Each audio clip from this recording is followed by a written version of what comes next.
Eric Erazo es abogado por la Universidad Central del Ecuador, maestrante en Derecho Procesal, Penal y Litigación Oral por el Instituto de Altos Estudios Nacionales IAEN y abogado en libre ejercicio en la firma plurinacional de abogados Directum.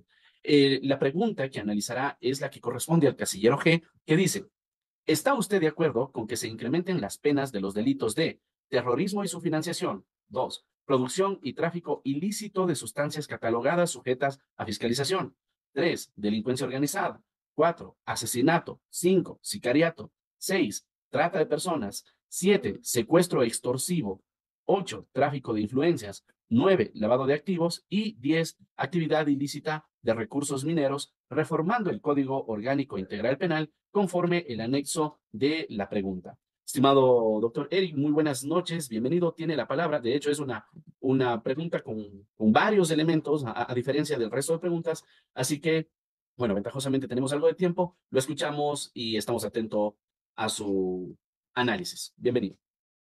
Muchas gracias, estimado doctor Damián. La verdad es que me regocijo de alegría por tener el honor y satisfacción de participar en el presente simposio y, por supuesto, trataré de justamente llegar a alcanzar algunos mínimos de expectativas, ¿no?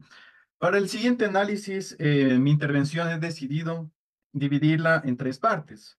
Una, la cual va a ser la primera, la concepción de la pena. ¿Qué es la pena? ¿Por qué? Porque estas preguntas a la final justamente se analizan con esto.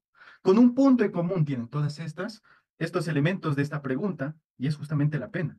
Y la analizaré en parte con la dogmática penal.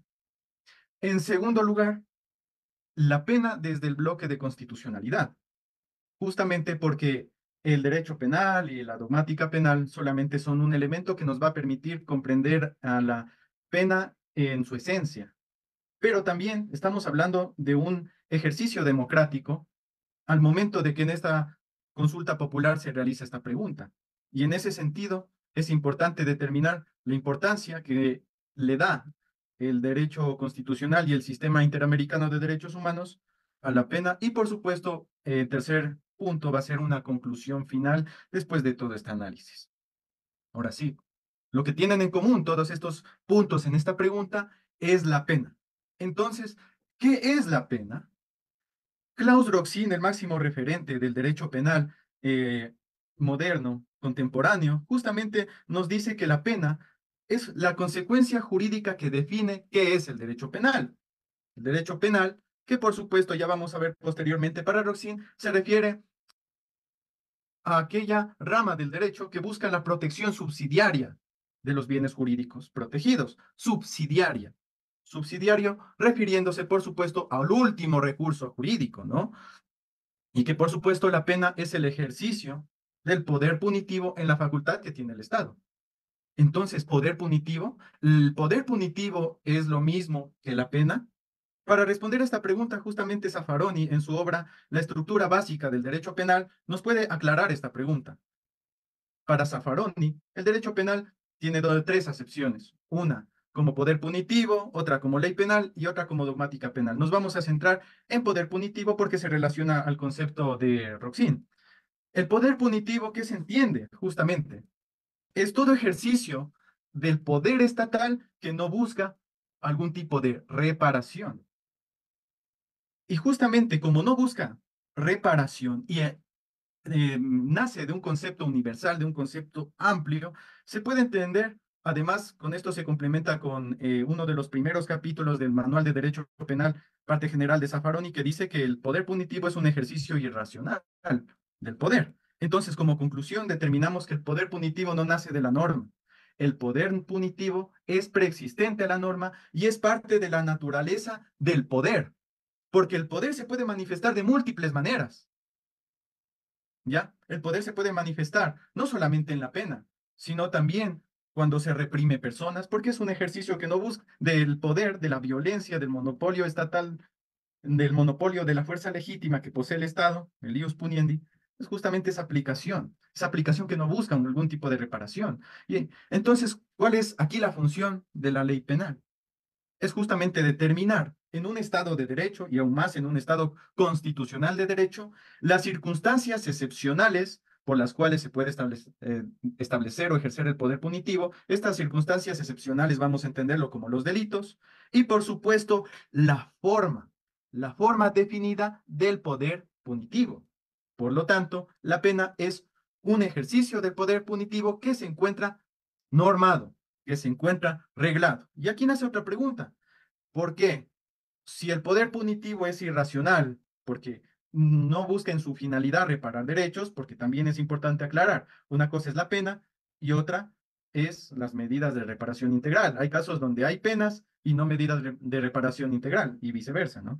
Entonces, ¿por qué si es un ejercicio del poder punitivo que en su naturaleza es irracional, por qué lo vamos a continuar ejerciendo en un estado de derecho, en un estado donde se supone que la ley es la manifestación de la racionalidad humana?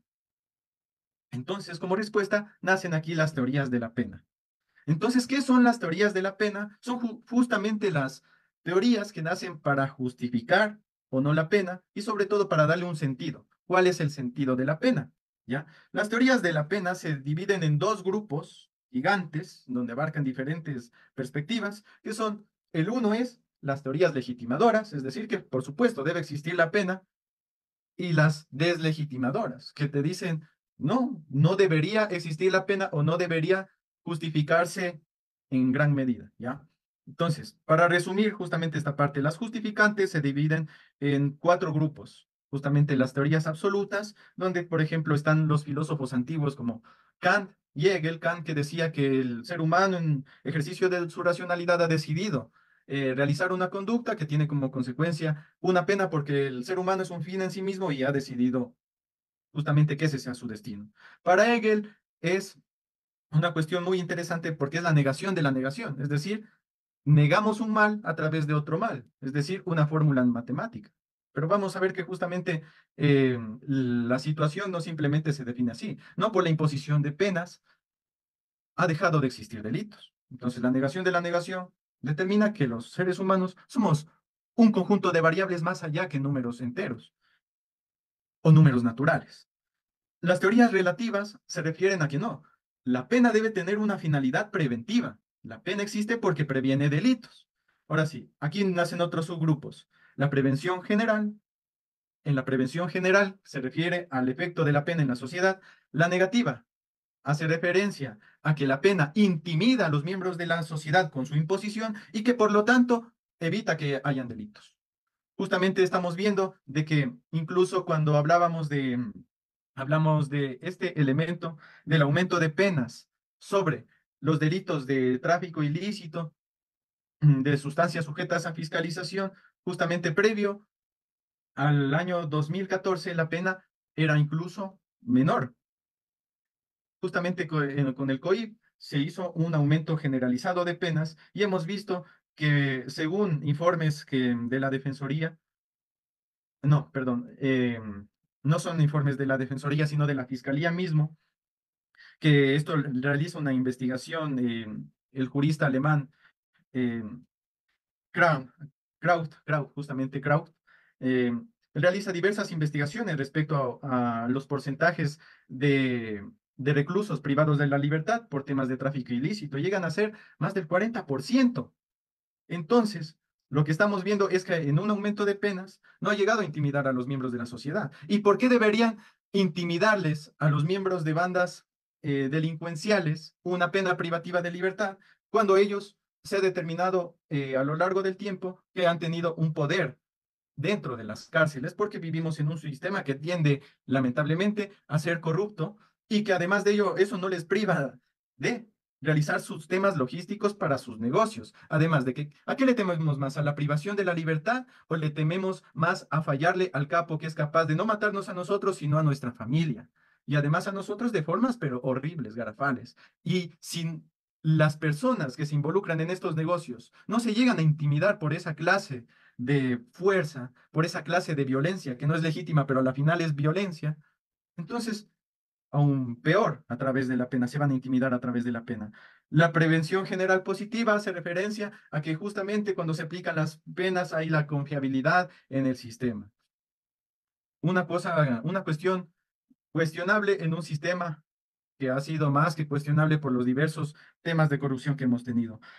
Las relativas especiales, es decir, un paréntesis atrás, temas de corrupción que por supuesto van más allá de la cuestión de una imposición o no de la pena. Es decir, el Estado tiene problemas de legitimidad en las personas, que son asuntos que van aún más allá del tema de las penas. Las de prevención especial justamente se refieren estrictamente a las personas que se encuentran procesadas o a las que se les aplica justamente la pena. Aquí también está el concepto negativo, que es para neutralizar a esa persona, a ese individuo. Ahora sí, el problema que se realiza aquí es que, por ejemplo, hay unos casos sonados de cómo se ha restringido de la libertad. No me refiero ahorita a presos políticos, pero sí, por ejemplo, a personas que realizan un ejercicio del derecho a la protesta, porque hay diversos escenarios en el país en el cual se ha procesado a personas que incluso han ejercido sus derechos a la protesta, la resistencia, y se les ha procesado. ¿Por qué? Porque también tenemos una propensión en nuestro Estado a no solamente perseguir a personas que realizan actos lesivos contra los derechos de otras personas, sino también posiblemente a personas que no les conviene al Estado sin necesidad de que hayan realizado actos lesivos, ¿ya? Entonces, cuando hay un Estado poco confiable en ese sentido, pues evidentemente yo cuestiono esta medida de la prevención especial negativa. Y la prevención especial positiva se refiere a la posibilidad de rehabilitar a las personas. ¿Cómo podemos nosotros rehabilitar a las personas en un sistema penitenciario que ha sido dominado por bandas criminales? ¿Cómo podemos rehabilitar justamente cuando ha habido amotinamientos a las personas que han estado justamente en aquellos sectores, pabellones de, de mínima peligrosidad, han sido también víctimas de las masacres carcelarias? ¿Cómo vamos a lograr esto si justamente también en una obra de Kraut también, de este jurista alemán que analiza la situación del Ecuador, también hace un estudio penitenciario y determina que justamente para que haya, haya una respectiva rehabilitación de las personas privadas de libertad, los guías penitenciarios deben ser aproximadamente 20%, un 20% en comparación de la población carcelaria. Y la población carcelaria aquí lo supera, apenas justamente llegan a ser un 9% los guías penitenciarios en comparación de la población penitenciaria, es decir, estamos totalmente sin la capacidad de llegar a estos estándares, ¿no? Y por supuesto, la teoría de la diferenciación de Jacobs con el funcionalismo radical, que según él, la norma tiene vigencia si se aplica la pena, es decir, la norma es respetada solamente si se aplica la pena.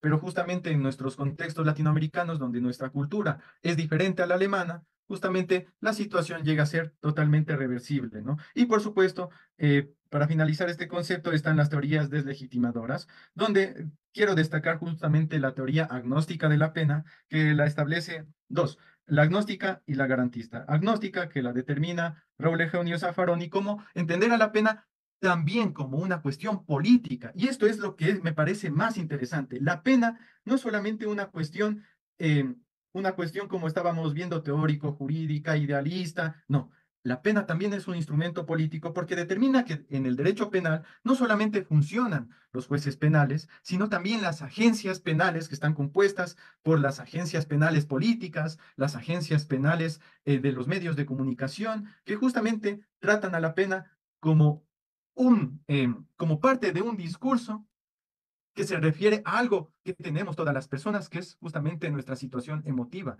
los sensacionalismos que se pueden llegar a sentir justamente por la sensación de peligro, que es justamente lo que nos bombardea generalmente en las noticias. ¿Qué sucedió justamente cuando fue una de las consultas populares en la época de Lenin Moreno, cuando se refirió a la imprescriptibilidad de los delitos sexuales? Ahí aumentó de forma impresionante la cantidad de noticias que se referían a diferentes violaciones en colegios, a temas de abuso sexual en instituciones. ¿Por qué? Porque las agencias penales de comunicación estaban logrando su objetivo, estaban llegando a generar esa sensación. Y una vez que la generaron, fue justamente una instrumentalización política. ¿Para qué? Para dar a conocer justamente cuál es el apoyo político que yo tengo de la población, pero a través de una pregunta que se refería al sensacionalismo. Entonces, la teoría agnóstica nos permite ser críticos en esto y también nos permite preguntar, ¿cuál es entonces la función de las agencias judiciales ante estas? Evitar lo mayor posible de irracionalidad en la aplicación del poder punitivo, es decir, que las penas solamente se apliquen de forma racional. Y la última teoría de este sentido, que nos da también un concepto de pena y que se relaciona justamente al tema de cómo trata la Corte Interamericana, bueno, el sistema interamericano de derechos humanos a las penas y a la restricción de la libertad, es justamente la corriente del garantismo penal, el cual su máximo exponente es Luigi Ferrajoli. Justamente Luigi Ferrajoli determina que en los estados democráticos modernos nos regimos no solamente por la ley, es decir, una mera legalidad, por lo que dice el legislador. No, también nos regimos bajo la Constitución, bajo aquella norma suprema que no solamente establece la estructura de la organización política de un Estado, sino también la parte dogmática que se refiere a los derechos y garantías. Por lo tanto, la pena para el garantismo, para esta corriente, solamente debería ser aplicada excepcionalmente en observancia de todas las garantías que se establece en la Constitución y, por supuesto, en las leyes, generando así una estricta legalidad que no solamente se refiere a los límites que establece el tipo penal, sino también las garantías procesales y extraprocesales que existen justamente artículo 76 de la Constitución y artículo 77 de la Constitución. Y ahora sí, ¿cuál es el tratamiento que se realiza desde la perspectiva del sistema interamericano de derechos humanos a la pena? Justamente hay que comprenderlo desde que en nuestro ordenamiento jurídico, en el artículo 224, ahí podemos observar el bloque de constitucionalidad. Dice ahí explícitamente cuáles son las normas supremas que rigen en nuestro país, que por supuesto son la Constitución y los instrumentos internacionales de derechos humanos, los cuales prevalecerán si es que son más favorables para que prevalezcan los derechos. Y en este sentido, cabe observar cuál es el marco jurídico que determina la importancia de la pena. Para ello, es importante ver lo que dice el jurista español Bernardo Feijó Sánchez en su obra La restricción y prevención general. Él dice explícitamente, la pena tiene un distintivo, y su distintivo es que es una restricción de derechos. ¿Cuál es el principal derecho que históricamente se ha visto en el derecho penal moderno que se ha restringido? Es, por supuesto, la libertad. La libertad que se encuentra consagrada y protegida en la Declaración Universal de Derechos Humanos, tanto en su preámbulo como una finalidad de la comunidad internacional a proteger, que es la libertad, y por supuesto el artículo 3 de la misma declaración, y por supuesto la Declaración Americana de Derechos Humanos en su artículo 7, numeral 2, que determina y consagra a la libertad, pero que la libertad puede llegar a ser limitada o restringida bajo qué causas? Causas fijadas en la Constitución política de los estados. Garantismo penal. Entonces, la CIDH, la Corte Interamericana de Derechos Humanos, con este marco jurídico, ha determinado por medio de casos justamente las restricciones que se pueden hacer de la libertad. En primer lugar, en el caso Vélez versus Panamá, determina que, por supuesto, es facultad de los estados generar algún tipo de restricción a la libertad. Justamente consagra que las instituciones democráticas eh, que han sido elegidas democráticamente, no valga recalcar, pueden habilitar medidas que restrijan la libertad, pero solamente con la estricta necesidad. Es decir, eh, solamente deben fijar restricciones en casos donde sea estrictamente necesario. Y en sintonía con esto está justamente el caso Norín Catrimán versus Chile en su párrafo 312. Aquí que nos establece, cuáles son los parámetros que se deben observar al momento de establecer restricciones a la libertad. En primer lugar, determina la que debe haber una finalidad compatible con la Convención Americana de Derechos Humanos.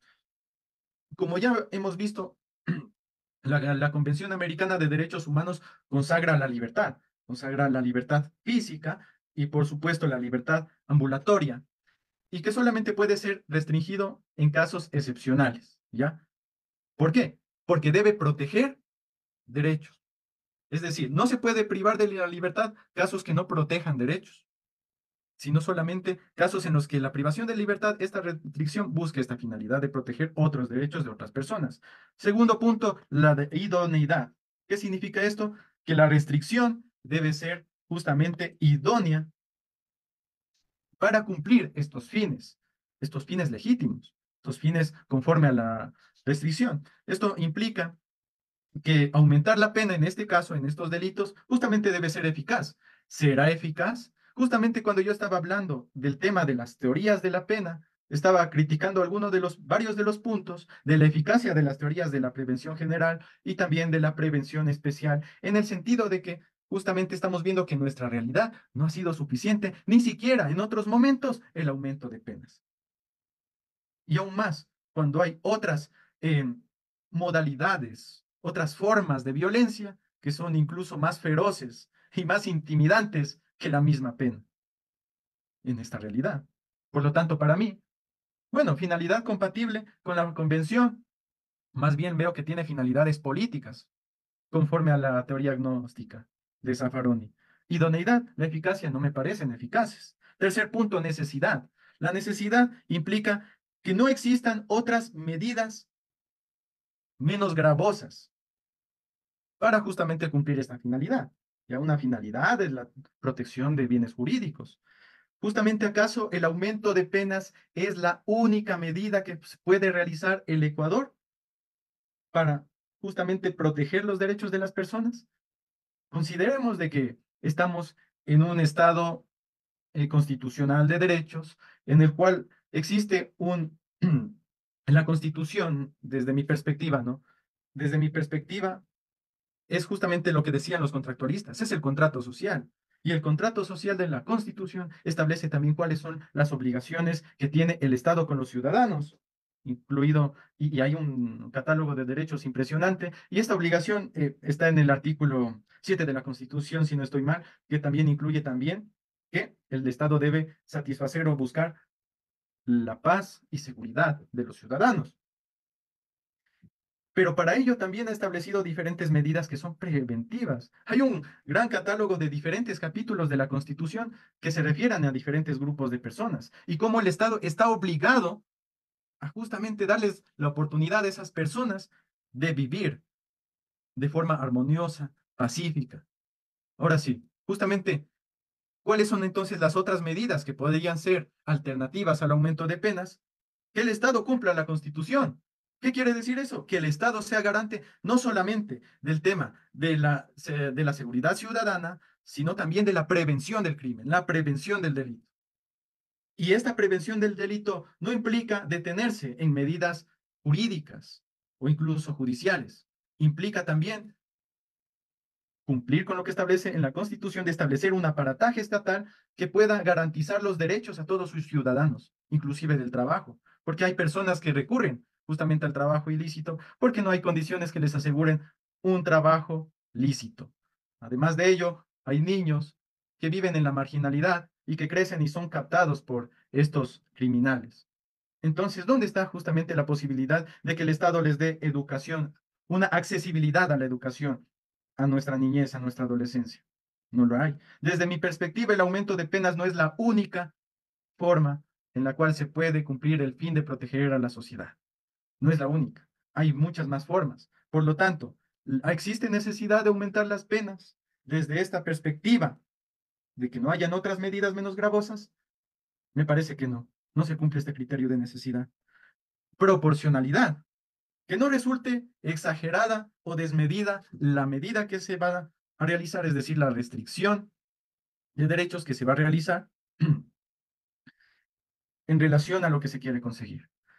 Justamente cuando nosotros nos ponemos a ver varios de los puntos, y me quiero detener otra vez nuevamente en el tema del tráfico de sustancias ilícitas, la Organización Mundial de la Salud ha determinado de que la situación del consumo de diferentes narcóticos, de sustancias estupefacientes, son un problema de salud pública.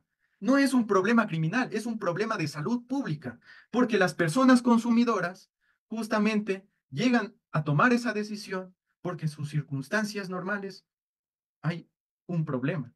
Puede haber un problema. O no puede tal vez saberlo, ¿ya? O pueda que haya una falsa percepción de los beneficios que puede traer el consumo de sustancias, pero a la final determina de que es un problema de salud pública y que es responsabilidad del Estado, en este caso el Ministerio de Salud, justamente prevenir el consumo y regular el consumo. Entonces, si nosotros aumentamos de penas y aún más en este contexto en el cual nuestro presidente afirma de que es necesario eliminar la tabla, ¿para qué? Para que se confundan el traficante y el consumidor. Y además, siempre atrapan al microtraficante, una persona que se relaciona también al punto anterior, una persona que no ha tenido posibilidades o no se le ha dado las facilidades para acceder a un negocio lícito y está en un negocio ilícito. Y además nos confundimos en la eliminación de la tabla. Hasta me han preguntado policías, militares, esta persona tiene tantos gramos, ¿no? El presidente dijo que no está en la tabla. ¿Qué hago? Lo meto preso con 2, 3 gramos. Y siempre les digo, ¿usted piensa dañarle la vida a esa persona?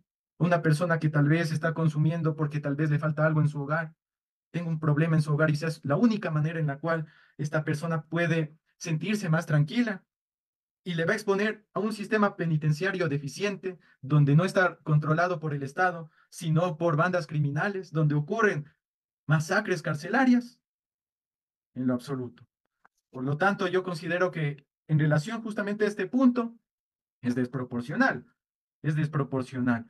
También, por supuesto, al tema del lavado de activos. Este es un problema patrimonial. Justamente existen en las teorías en la teoría de las normas, ¿cuál es el significado que se le trata de dar a la norma? Existe la norma primaria, que es explícitamente lo que dice, y la secundaria, que es lo que implícitamente nos dice. Y una norma nos está diciendo, esta conducta es desaprobada, el lavado de activos. Pero otra vez vuelvo nuevamente al tema de cuál es la responsabilidad del Estado. Si el Estado ve que la sociedad por sí sola no funciona, tiene que intervenir. ¿Por qué? Porque si la sociedad no funciona, no solamente existen en la sociedad empresas legales, organizaciones legales, sino también ilegales. Y muchas personas tienen la necesidad de emprender. Yo creo que también es un problema de política criminal o de criminología que debe analizar también el Estado en el momento de determinar su política pública y no solamente hablar del aumento de penas, que conforme a la teoría del agnosticismo, tiene una finalidad política desde mi perspectiva. Por lo tanto, bueno, creo que me voy un poco por las ramas en este tema de la proporcionalidad, pero en definitiva tampoco estos puntos son proporcionales desde mi perspectiva. Y el último criterio que establece aquí en este caso Norin Catrimán versus Chile, la Corte Interamericana, ha definido también que debe haber un criterio de motivación suficiente que supere el baremo del principio de presunción de inocencia y no hay alguna duda. Pero este último término, esta última condición para una restricción ya es un tema judicial. Todos los anteriores se refieren a puntos que van más allá de lo judicial, que es justamente a las restricciones legales que puede hacer un Estado respecto al derecho a la libertad. Y mil disculpas, veo que me he pasado del tiempo un poquito. Quería disculparme en el sentido de que ya comencé un poco antes y parece que ya he superado el tiempo. Disculpe, doctor.